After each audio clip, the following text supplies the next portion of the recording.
मैं सतपाल सिंह सत्ती हिमाचल प्रदेश विधानसभा ऊना से चौथी बार विधायक हूँ और हिमाचल प्रदेश में मैंने पहला चुनाव 2003 में लड़ा और 2003 के बाद आज तक मैं 5 चुनाव लड़ चुका हूँ। उसमें से 4 चुनाव मैंने जीते हैं।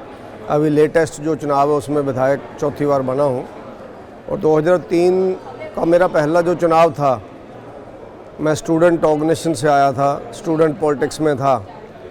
तो जो बड़ी पॉलिटिक्स अपनी पॉलिटिकल पार्टीज़ की रहती है उसमें कोई बहुत बड़ा इंटरेस्ट भी नहीं था और बहुत बड़ा अनुभव भी नहीं था।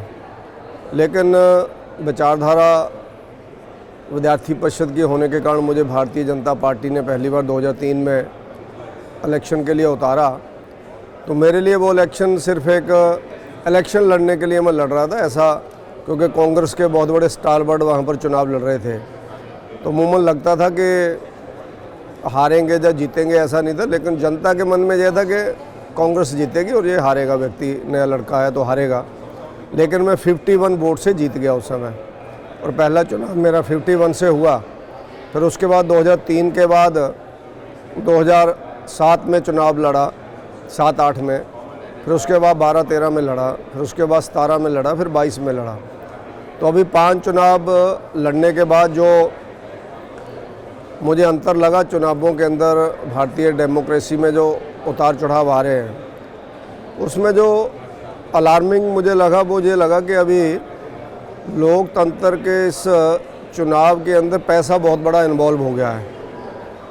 पैसा और जो कुछ ऐसे लीडर्स पॉलिटिक्स के अंदर आ रहे हैं जो असामाजिक तत्वों को साथ लेकर के चुनाव लड़ना चाहते हैं, वो जो कि लोकतंत्र के लिए एक बहुत ही ख़तरनाक है और डेमोक्रेसी के लिए भी बहुत ख़तरनाक है। मेरी तो कोशिश रहती है कि उनके चंगुल में ना फंसा जाए। उसके कारण शायद चौथा चुनाव मैंने लूज़ भी किया, उसके कारण मैं हारा भी। लेकिन अभी जब से मैं चुनाव जीत रहा हूँ उसमें से 4 बार, जैसा मैंने कहा, चुनाव जीता है, एक हारा है। चाहे अपोजिशन में रहा, चाहे सत्ता पक्ष में रहा, अपनी विधानसभा क्षेत्र की डेवलपमेंट की दृष्टि से, यानी स्वास्थ्य की दृष्टि से क्या हो सकता है, सड़कों की कनेक्टिविटी से क्या हो सकता है, उसके साथ साथ रेल कनेक्टिविटी, क्योंकि हिमाचल का ऊना जो है वो प्लेन के क्षेत्र आता है, पहाड़ी क्षेत्र है बाकी सारा। एकमात्र ऊना में ब्रॉड गेज लाइन है हिमाचल प्रदेश में। तो उसमें रेलवे में क्या कर सकते हैं, हेल्थ में क्या कर सकते हैं, और बाकी जो हमारा इरिगेशन का सिस्टम रहता है, पेयजल योजनाओं का सिस्टम रहता है, और एजुकेशन का जो है उसको कैसे हम लोग आगे बढ़ा सकते हैं। तो उसमें बहुत बड़ा काम, जहाँ तक मैं कह सकता हूँ कि मुझे संतुष्टि है, पिछले 25 वर्षों में जो भी काम मैंने किए हैं, तो ऊना विधानसभा क्षेत्र एक ऐसा विधानसभा क्षेत्र है जिसमें आज अगर किसी ने रोड डालना हो तो रोड पता नहीं चलता कौन सा पक्का करवाया जाए, क्योंकि सब हो गया, डबल रोड हो गया पूरी कंस्टिट्यूंसी। वाटर सप्लाई, इरिगेशन का किसी के ध्यान में नहीं आता कि आगे क्या करना है। इवन हेल्थ की दृष्टि से भी एक बहुत बड़ी लंबी छलांग लगाई है कि पीजीआई सैटेलाइट हॉस्पिटल चंडीगढ़ के बाद अगर कहीं खुला है तो उत्तर भारत में ऊना मेरी विधानसभा क्षेत्र में आजकल काम चल रहा है। IIIT वहाँ पर चला है, Indian institute of information technology, उसका उद्घाटन हो चुका है। इंडियन ऑयल का टर्मिनल बन चुका है। ऐसे करके बहुत से काम ऊना विधानसभा क्षेत्र के अंदर कराए और जनता ने सहयोग दिया है।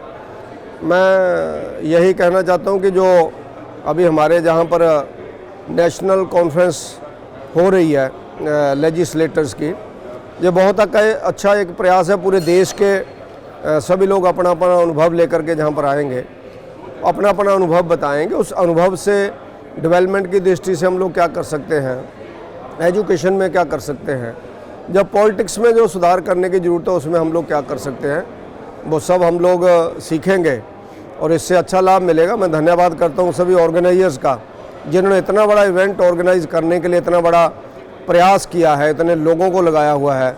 हम देख रहे हैं जहाँ स्टूडेंट्स से लेकर के वॉलंटियर्स तक, ऑर्गेनाइजेशन के लोगों से लेकर के बाकी सब लोग लगे हुए हैं। और मैं शुभकामनाएं भी देता हूं, क्योंकि आज पहला दिन है।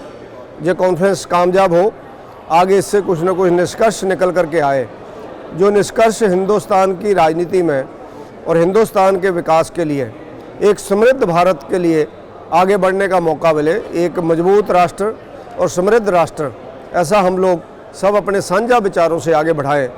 तो मुझे लगता है कि इस कॉन्फ्रेंस का औचित्य रहेगा। मैं सभी को बहुत बहुत बधाई देता हूं। और शुभकामनाएं देता हूं कि अगले 2 दिन जो कॉन्फ्रेंस चलेगी इसमें सब लोग हिस्सा लेंगे और अच्छे विचार निकल करके आगे हम लोग बढ़ेंगे।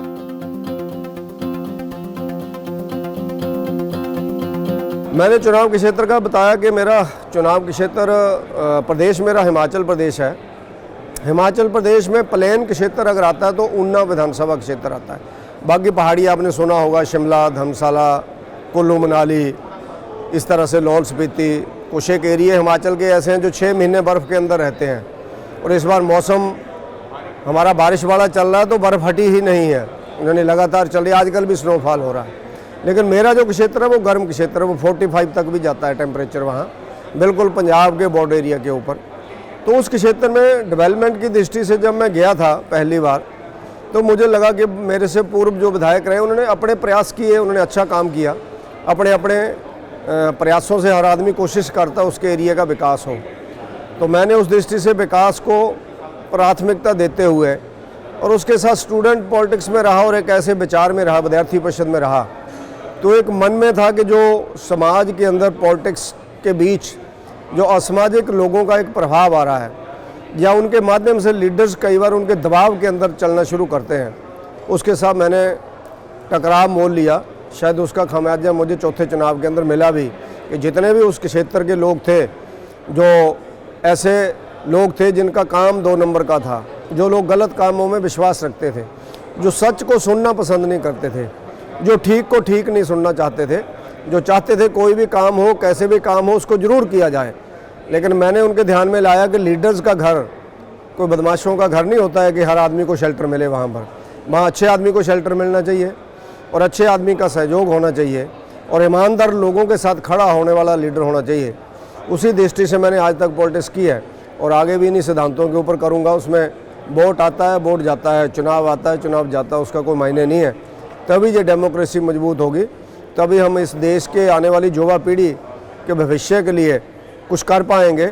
और जो मेरे साथ फ़ोटो लगा है, मैं जानता हूँ इनके इतिहास के बारे में। जॉर्ज फर्नांडिस जी एक रेलवे में मजदूर से उन्होंने काम शुरू किया था और उसके बाद उन्होंने रेलवे लीडर के रूप में काम शुरू किया। एक ट्रेड यूनियनिस्ट थे, इस देश के डिफेंस मिनिस्टर तक वो गए और उनके जैसे लोग आज बहुत कम है पॉलिटिक्स में। उनका जब वो डिफेंस मिनिस्टर बने अटल बिहारी वाजपेयी जी की गवर्नमेंट में, तो उन्होंने डिफेंस में बहुत अच्छा काम किया उस समय। कारगिल युद्ध जो उस समय जीता गया वो इनके समय पर जीता गया। तो इसलिए मेरा सौभाग्य है कि मैं उनके सामने बैठ करके एक ऐसे, मैं स्टूडेंट लीडर रहा हूँ, जो ट्रेड यूनियन के लीडर रहे हैं। तो मैं प्रणाम करता हूँ ऐसे लीडर्स को कि उनको देख करके हमारे लोग ईमानदारी के ऊपर चलें, कड़ा परिश्रम करें। और पॉलिटिक्स के बिना राष्ट्र चलते नहीं है। अगर पॉलिटिक्स बिगड़ गया तो राष्ट्र बिगड़ जाएगा, ऐसा मेरा मानना है। तो आज लोगों को सीख लेनी चाहिए नरेंद्र मोदी जी जैसे लीडर से, इनको सीख लेनी चाहिए अटल बिहारी वाजपेयी जी जैसे लोगों से। हम लोगों को ऐसे लीडर से सीख लेनी चाहिए जिन लोगों ने देश को आगे बढ़ाया, राष्ट्र को आगे बढ़ाया और इस देश के अंदर डेवलपमेंट को एक मुद्दा बनाया। बहुत 70 सालों के बाद पहली बार विकास के ऊपर चुनाव होने शुरू हुए, डेवलपमेंट के ऊपर चुनाव होना शुरू हुआ है, डेवलपमेंट के ऊपर डिस्कशन होना शुरू है और उसके साथ साथ राष्ट्रवाद के ऊपर यानी डिस्कशन शुरू हुई है। अंतर्राष्ट्रीय लेवल पर फॉरेन पॉलिसी क्या हो सकती है उसके ऊपर चर्चा शुरू हुई है। तो इसलिए देश के अंदर अच्छी पॉलिटिक्स चल रही है। हमारा हिमाचल प्रदेश तो एक बहुत अच्छा, शांत और सुंदर प्रदेश है। हम सब लोग इकट्ठे होकर के चुनाव लड़ते हैं, भले ही वहाँ पर हमारा सबसे बड़ा सौभाग्य हिमाचल का एक और है कि 2 पार्टी सिस्टम है, कांग्रेस और बीजेपी। तीसरे को हिमाचल के लोग मानते नहीं हैं। जैसी खिचड़ी पूरे देश के अंदर पक रही है, 1300 राजनीतिक पार्टियाँ, हमारे हिमाचल में कोई नहीं है, कांग्रेस या बीजेपी, बीजेपी या कांग्रेस।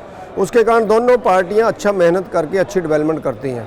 मुझे लगता है देश के अंदर अगर आने वाले समय में 2 पार्टी 3 पार्टी सिस्टम अगर चलेगा, देश की जनता जागरूक होगी और ये खिचड़ी नुमा जो सारे देश के अंदर चल रहा है इसको रोका जाए और मौका परस्त जो लोग इकट्ठे होते हैं उन लोगों को रोका जाए, तो मुझे लगता है सबसे बड़ी अचीवमेंट इस कॉन्फ्रेंस की यही होगी। मैं शुभकामनाएं देता हूँ कॉन्फ्रेंस के आयोजकों को, ऑर्गेनाइजर्स को, और बधाई देता हूँ कि उन्होंने इतना बड़ा प्रयास, इतना मेहनत की है। बहुत बहुत शुभकामनाएं।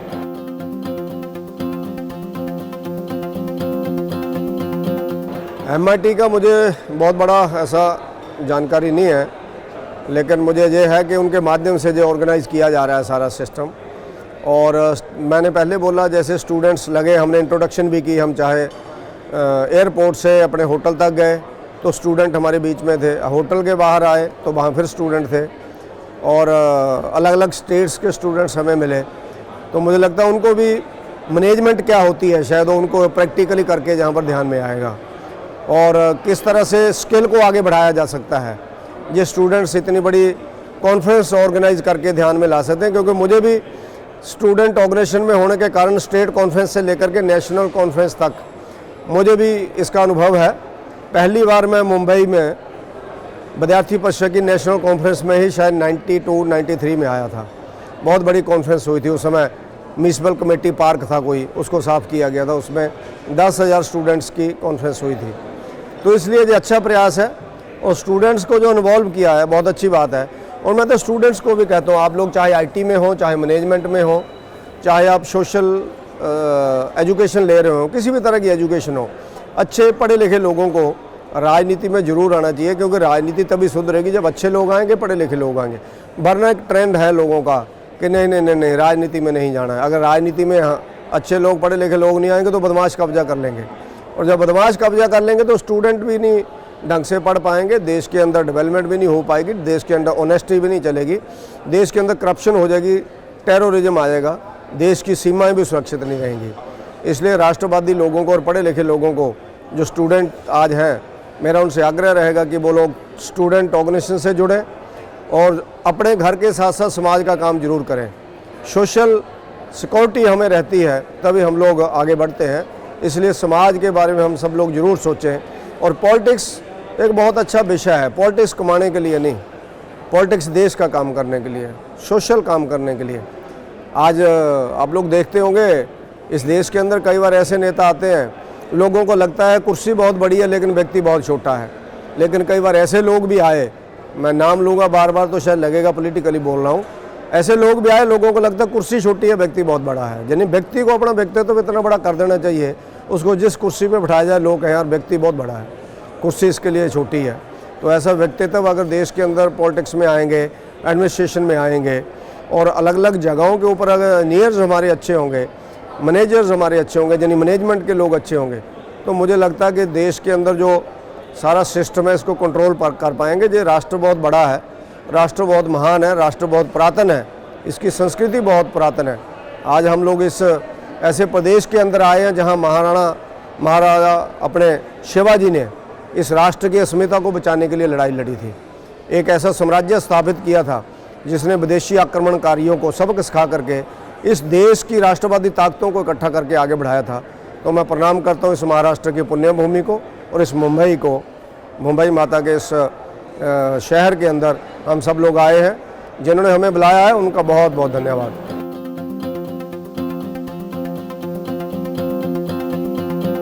मेरा इंडियन डेमोक्रेसी के बारे में बेटा यही कहना है कि जो मेरा अनुभव है, मैं थोड़ा सच बोलने वाला आदमी हूँ, मैं थोड़ा सीधा सीधा बोलता हूँ। पॉलिटिक्स में लोग बोलते कम, मैं सीधा सीधा।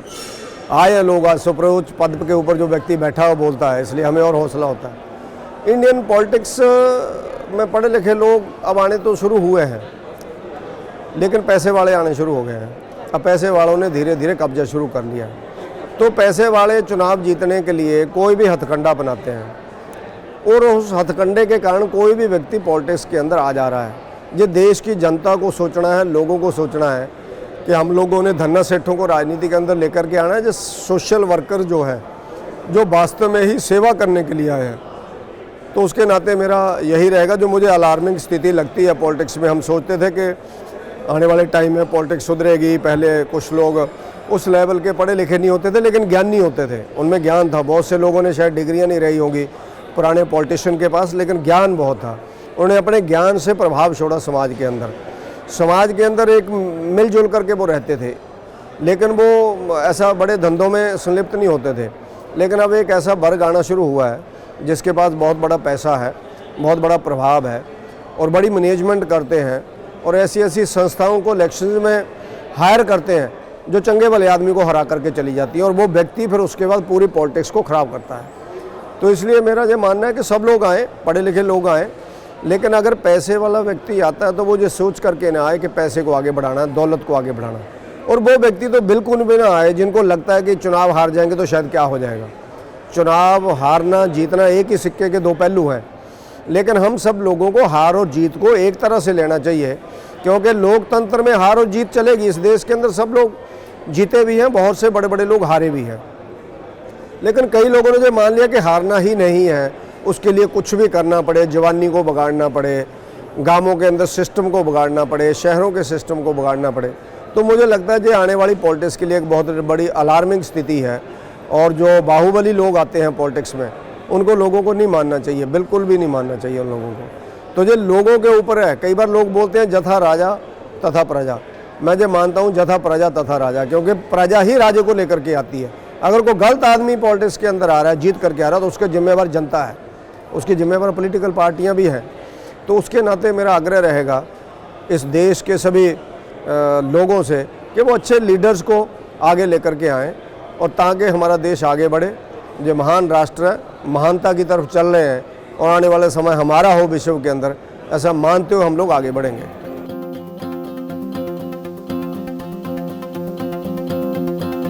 मेरा पहला चुनाव ही सबसे यादगार है, क्योंकि मुझे पता ही नहीं था चुनाव कैसे लड़ा जाता है। क्योंकि मैं स्टूडेंट पॉलिटिक्स से आया था और अपने चुनाव के क्षेत्र से घर से 13 साल बाहर रहा था।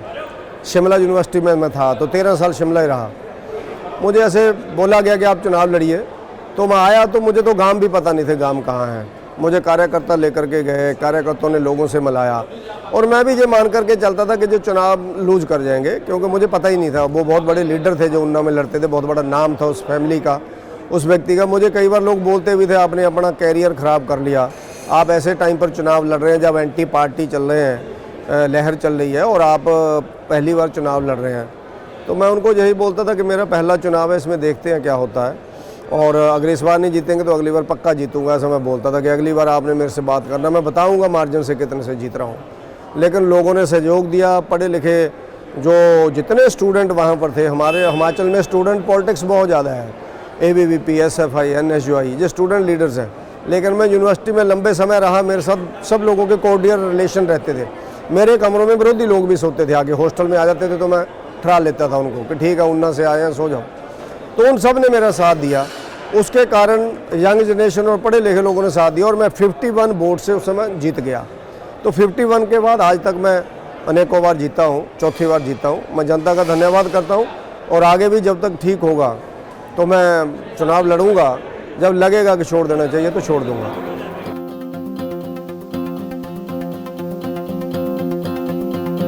युवाओं के लिए मेरा यही आग्रह है कि वो किसी भी क्षेत्र में हैं तो अपने व्यक्तित्व को और अपनी, जैसा मैंने पहले भी कहा, अपनी सीट को जस्टिफाई करें। जो हमें सीट ज़िंदगी में मिलती है, हम उसको जस्टिफाई ज़रूर करें।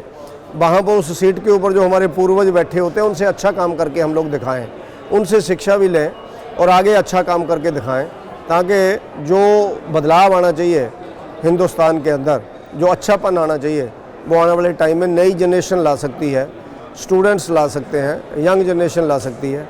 तो मेरा ऐसे युवाओं से यही आग्रह रहेगा, कोई भी फील्ड बुरी नहीं है। आप डॉक्टरेट में जाएं, आप मैनेजमेंट में जाएं, आप IT एजुकेशन में जाएं, आप चाहे लीडरशिप में जाएं, लीडर्स बने, लेकिन वहाँ पर अच्छा काम करें और लोगों को, और अंतिम व्यक्ति जो लाइन में खड़ा होता है, जो अंतिम व्यक्ति यानी गरीब से गरीब व्यक्ति, हम ऐसी पॉलिसी कोई ना बनाएं जिससे हम लोग अंतिम व्यक्ति को कोई लाभ ना दे सकें। और मैं उस पॉलिसी को पॉलिसी नहीं मानता हूं जिससे अंतिम व्यक्ति को कोई लाभ नहीं होता है। अगर अंतिम व्यक्ति से काम शुरू होता है तो वो पॉलिसी है, अगर फर्स्ट आदमी से शुरू होता है तो वो पॉलिसी नहीं है, वो एक जिसको कहते हैं मौकाप्रस्त राजनीति का उदाहरण है।